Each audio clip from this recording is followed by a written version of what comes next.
merupakan bab terakhir. Kita akan membahas mata dan telinga. Jadi, semoga kalian kangen dengan histo karena ini akan materi terakhir. Oke, aku mau langsung mulai aja. Jadi kita akan membahas bab mata dan telinga. Em, Oke, pertama kita akan bahas mata. Mata itu sebenarnya simple, cuma satu organ aja, tapi secara fisiologis itu dia terbagi jadi 3 bagian gitu ya. Ada bagian luar, tengah, sama bagian dalam. Bagian paling luar itu nanti ada kornea, sklera, terus perbatasannya itu adalah daerah limbus. Sedangkan yang di bagian tengah itu nanti ada di lensa mata itu ada lensa kristalin, ada iris, ada siliaris, sama koroid. Terus di bagian dalam itu yang paling vital ada retina, terus ada bentukan-bentukan ora serata sama fovea centralis. Terus di mata itu nanti kita juga tidak hanya membahas mata doang, tapi juga ada palpebrae atau kelopak mata itu. Nah ini secara apa namanya, secara skematis ya. Paling luar itu ada kornea, terus ini lensa kristalinnya, ini iris sama corpus ciliaris. Terus ini bagian paling dalamnya ada retina. Terus yang bagian paling belakang ini merupakan titik buta, di mana ini merupakan tempat nervus opticus itu sendiri. Ini, yang ini. Itu. Nah, oke, pertama kita akan membahas kelopak mata. Jadi kelopak mata itu terdiri jadi 2 bagian gitu. Ada pars conjunctiva sama pars cutanea. Pars conjunctiva itu yang menghadap ke kelopak mata, sedangkan yang cutanea itu yang bagian luar. Karena bagian paling luar, nanti kita bisa menemui folikel rambut. Dia juga tersusun oleh epitel berlapis pipih bertanduk gitu. Dan yang paling jelas karena kita bisa menggerakkan kelopak mata kita itu tersusun oleh otot lurik. Ini yang merah ini. Itu kalau di anatomi kalau nggak salah tuh musculus orbicularis oris ya kalau atau aku lupa deh. Itu pokoknya otot lurik. Nah, yang paling jelas pembedanya itu nanti banyak kelenjar minyak, karena memang pada dasarnya dia itu gunanya untuk membasahi si mata itu sendiri karena rawan hmm, benda asing gitu. Kalau kering juga rawan. Nah ini yang pertama ini yang paling besar ini jelas ini merupakan sekumpulan kelenjar sebasea atau kelenjar minyak yang tidak bermuara pada folikel rambut yang kita sebut dengan kelenjar meibum. Ini pada dasarnya adalah kelenjar sebasea. Nah, sedangkan yang bermuara pada folikel rambut ini yang kita sebut dengan kelenjar Zeiss. Ini juga sama kelenjar sebasea. Dan terdapat kelenjar keringat di sini. Ini tipenya apokrin. Kalau kalian ingat, berarti selapis kubis. Ini yang kita sebut dengan kelenjar mole. Itu. Itu aja untuk di palpebrae. Bentuk pertanyaannya sediaan apa? Palpebrae bentukan kelenjar meibum, Zeiss ataupun kelenjar mole ataupun musculus ini. Gak ada nama khusus sih, cuma musculus doang. Nah, ini untuk pembedaannya. Dia tuh mirip sama bibir juga palpebrae itu, tapi buat pembedanya kalau aku itu dari banyak enggaknya eh, atau ada tidaknya si kelenjar si basa yang mendominasi di sini. Kalau palpebrae itu pasti dalam satu lapak pandang itu kelihatan di salah satu sisinya itu terdapat sekumpulan kelenjar sebasea yang banyak. Sedangkan untuk bibir itu ada kelenjar sebasea, tapi dia tuh kelenjar sebasea yang biasa aja, yang bermuara pada folikel rambut. Sedangkan di sisi lainnya tuh nggak ada, dia didominasi oleh otot skelet gitu. Biasanya dari itunya sih. Kalau dari apa namanya Follicle rambut itu subjektif sih menurutku. Jika dia juga sama-sama banyak. Nah, kalau di bibir itu follicle rambutnya itu dia tuh jauh sama otot skeletnya. Sedangkan yang sini tuh karena di bagian paling luar ya, otot skeletnya itu juga deket gitu loh. Kalau yang di bibir itu justru otot skeletnya yang berada di bagian apa namanya mukosa, pars mukosanya ya, bagian paling dalam gitu. Nah, ini merupakan sediaan dari mata, jadi biasanya kalau di situ tuh hmm, ambil yang kecil gitu, hewan yang kecil biasanya buat jadi sediaan kayak mencit, mais gitu-gitu. Jadi dalam satu perangkat itu bisa terwakilkan semuanya gitu. Oke, yang pertama kita akan membahas lapisan paling luar, paling superficial, yaitu adalah kornea. Jadi di kornea itu dia licin, jernih, dan tembus cahaya gitu ya. Dia tersusun atas 5 lapisan. Yang pertama itu ada lapisan epitel kornea, ini merupakan paling luar, superficial. Dia tuh epitel berlapis pipih tanpa tanduk. Dan dari yang aku baca itu dia lapisan yang memiliki daya regenerasi paling baik gitu. Karena kan dia paling luar. Jadi dia itu paling vital kalau misalkan ada kerusakan-kerusakan gitu kan, entah kekeringan ataupun kayak kemasukan debu atau apa gitu. Sedangkan di membran basalnya ini dia tipis jernih. Ini adalah membran Bowman. Kita sebutnya membran Bowman, membran basalnya. Itu. Sedangkan yang paling tebal di sini ini merupakan substansia propria atau stroma propria gitu. Ini sifatnya tembus cahaya dan isinya tuh kolagen gitu. Terus lapis sebelum epitel kornea yang bagian dalam ini juga terdapat lapisan yang tipis, jernih, homogen. Ini merupakan membran Descemet, dia itu bening gitu. Dan yang bagian paling dalam lagi, ini selapis pipih atau selapis kubis, ini merupakan epitel kornea bagian profundus atau bagian paling dalam.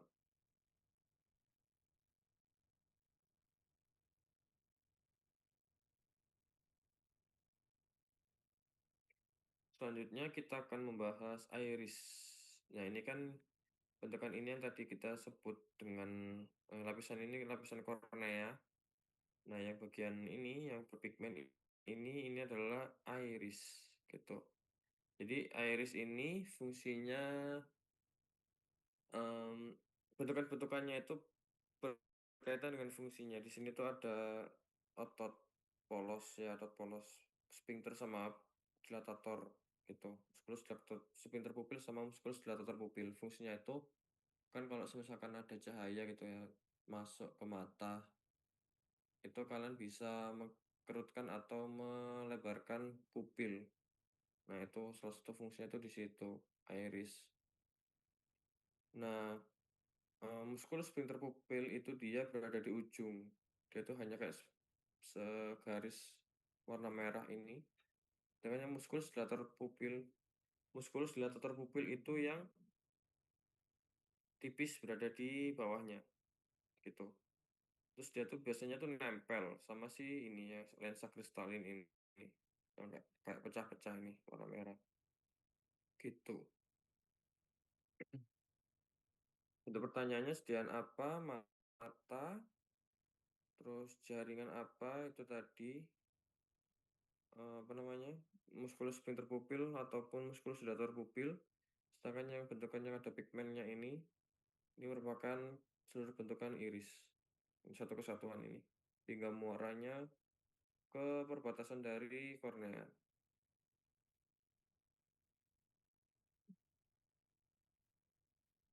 Nah, ini yang tadi jelas ya di sini.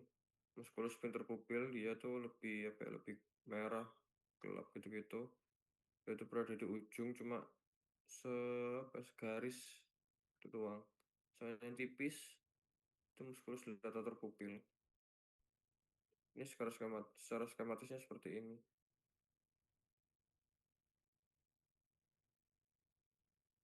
Nah, jadi di rongga mata itu dia tuh terbagi jadi dua ruangan gitu ya. Ada anterior chamber atau kamera ocular anterior sama posterior chamber atau kamera ocular posterior.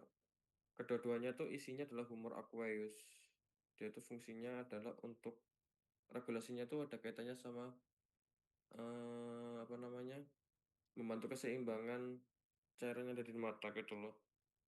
Ada kayak hmm, apa namanya? Protein gitu-gitu. Terus ini jadi dua, ada kulis, ada posterior sama anterior. Buat bedainnya itu kalau posterior kalian ingat-ingat aja kalau ini kan bentukan iris. Nah, bentukan pigmennya itu selalu berada di bagian posterior atau bagian paling belakang. Nah, di bawah dari itu, maka itu adalah ruangan posterior chamber. Sedangkan yang bagian menghadap ke depan itu adalah anterior chamber yang tidak ada pigmennya. Perbatasannya itu sama si kornea. Sedangkan untuk yang posterior itu perbatasannya dengan ada kalian bisa melihat lensa kristalinnya itu hingga pigmennya itu yang ada ke belakang itu merupakan posterior chamber.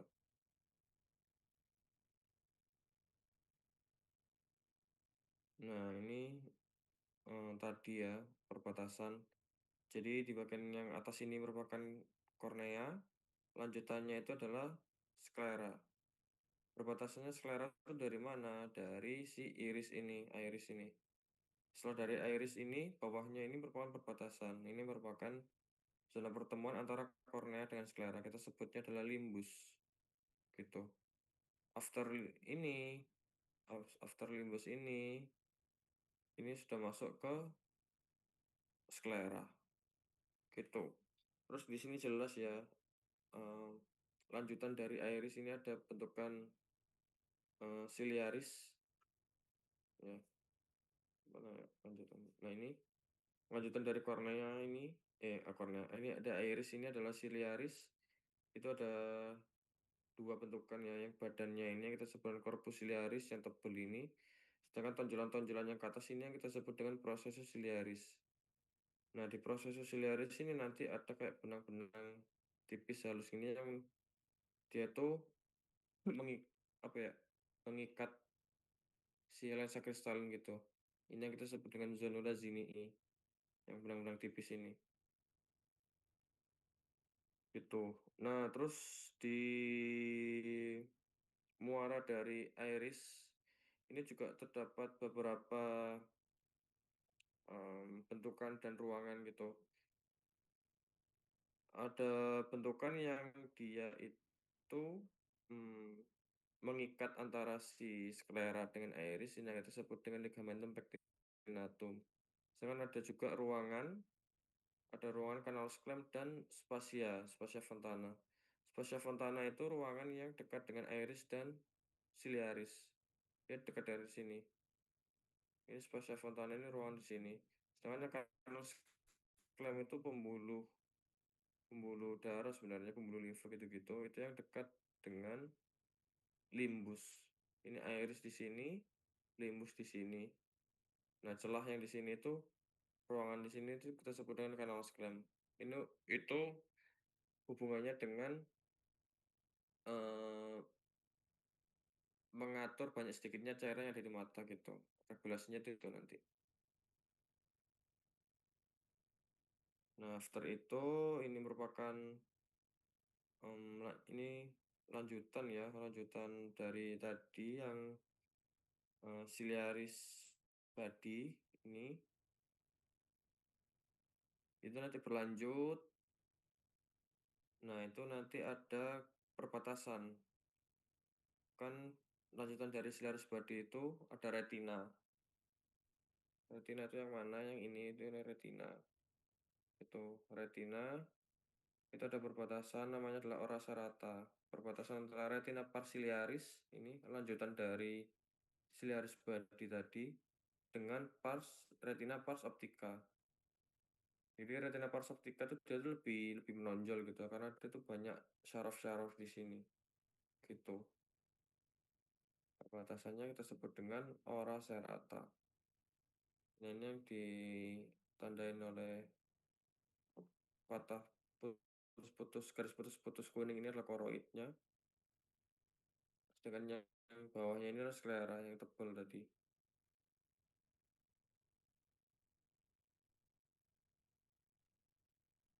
Nah, ini merupakan apa namanya, lapisan-lapisan dari retina. Jadi retina itu dia tuh banyak lapisan ya, kalau di dalam perbesaran yang lebih besar gitu. Nah, ini lebih jelasnya tuh kayak gini. Ini bagian paling luar ini merupakan sklera tadi, lanjutan dari kornea. Terus bagian atasnya ini ada koroid. Ini. Di atas daripada koroid itu ada retina. Retina itu tersusun atas 10 lapisan. Gitu. Biasanya tuh kalau mau gampang ngafalinnya tuh dibikin singkatan gitu. Ada yang bikin singkatan berkelit NP NP Gasali gitu. Jadi berkelit itu epitel berpigmen, kelit itu kerucut sebenarnya, koneradiolit kelit kerucut. Kan ini sel kerucut sama sel batang. Jadi berkelit limitan eksternnya, litnya, NP-NP itu nuklear eksterna, plexiform eksterna, nuklear interna, plexiform interna. Gasali, sel ganglion, sabuk syaraf, sama limitan interna. Dimulai dari mana? Itu di atas dari koroid, dia kayak selapis lebih gelap, itu adalah epitel berpigmen, gitu. Terus ada cornea radioli, dia itu agak tebal karena tersusun atas 2 jenis sel. Lalu tipis sebelum nuklear eksterna yang gelap itu adalah limitan, itu cenderung nggak kelihatan, tapi itu sebenarnya ada lapisannya. Nah, setelah itu adalah nuklear eksterna, plexiform interna, eksterna, sorry, itu lebih jernih juga. Lalu gelap lagi nuklear interna, jernih lagi, plexiform interna, lalu ada sel-sel ganglion, lalu ada sabut syaraf, dan tipis di permukaan itu adalah limitan interna. Itu nanti singkatannya tergantung kalian, tapi biasanya Asprak itu bikin singkatannya berkelit NPMP Kasali gitu. Pertanyaannya sedang apa mata, jelas lapisannya berarti spesifik sesuai 10 lapisan ini. Nanti kalau seluruh lapisan itu adalah retina.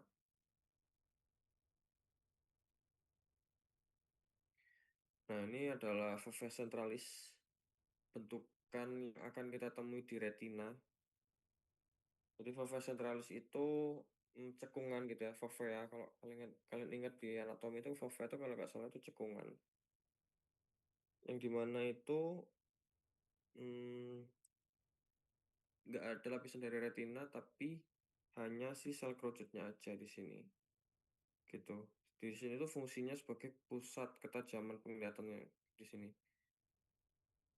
Gitu.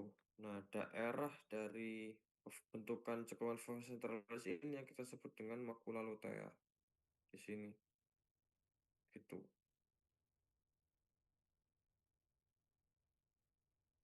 Nah, beda lagi dengan nervus opticus di sini.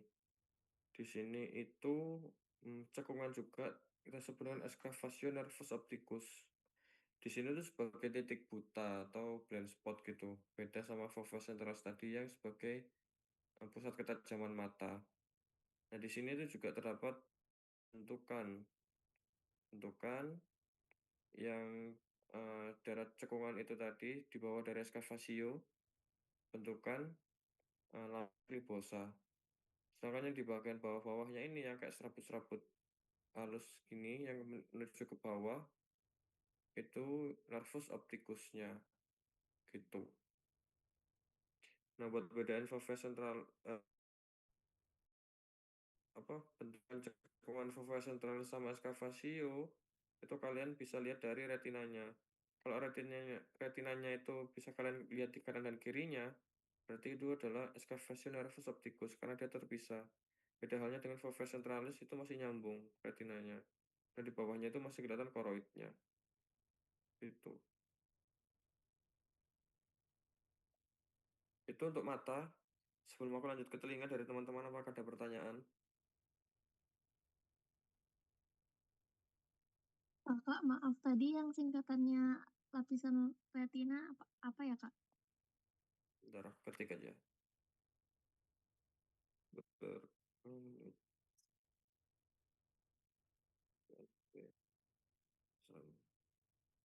itu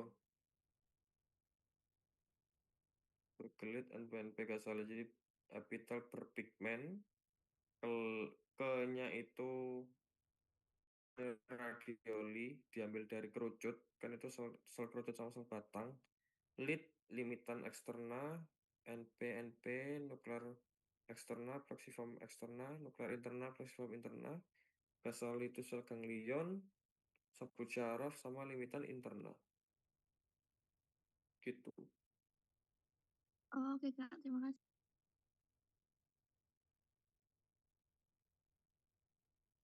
Oke, yang lain gimana? Mau nanya, Iya. sebenarnya kemarin tuh nggak kulit juga sih, cuman penasaran aja kan katanya kalau di PPT itu nervus opticus itu mempunyai 3 pembungkus, yaitu diameter, aromatik, sama durameter.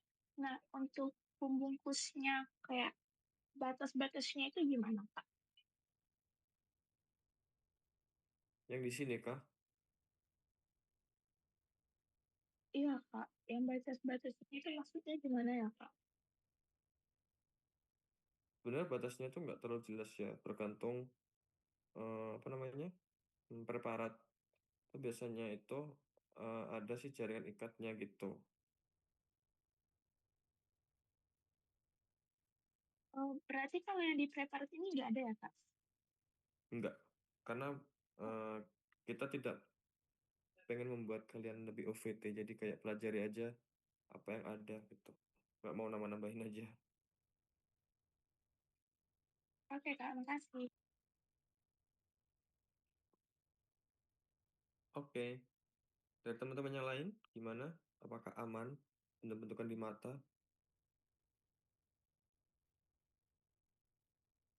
Sebenarnya hmm, preparat mata ada dikit guys, kalau kalian tahu. Jadi harusnya kalau kalian bener-bener paham gitu ya, itu gampang sih.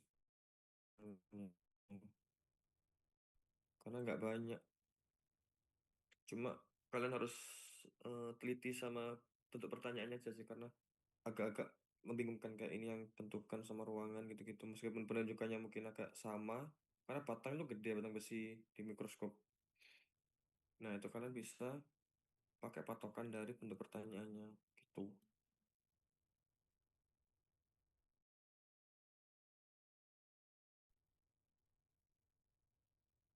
Gimana?